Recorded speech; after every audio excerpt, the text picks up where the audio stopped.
For an after. Ang ganda na. Hindi ko akalaing magiging ganyan yan. Ayoko pa naman sanang talagang bilhin yan kasi ang pangit. Kinalawang na. Pero ngayon. Ngayon, ang layo niya na. Sayang, di ko na picturean yun doon. May picture ba ako doon? Yung ito? Yung bago, yung... Picture lang. may picture. Yung tiningnan ko doon na binidyo-video ko, na-delete ko eh. Tapos yan. Bagong tapalodo. Ano may tapalodo, diba? Sunod sa usod. Ang ganda na. Nakaangat yung likod. Excited na kaming pumila. Nawa maraming pasahero ang sasakay dito at mag-agawan pa sila. Ngaks! Oo. Magpa-blessing pa kami. Sa grotto. After namin ma-receive yung aming coming motor.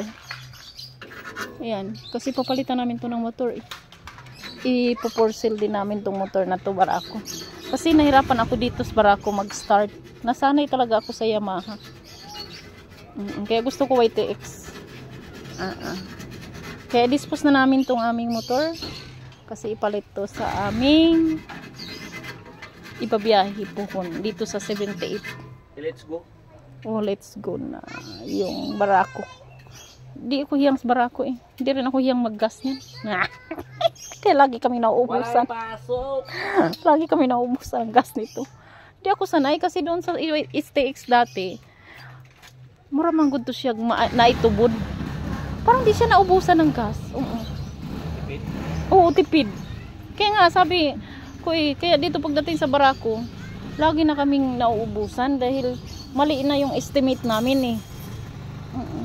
Medyo matako talaga sa gas yung Barako kumpara sa mga Yamaha.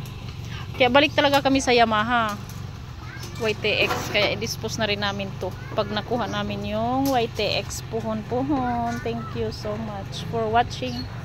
God bless as always.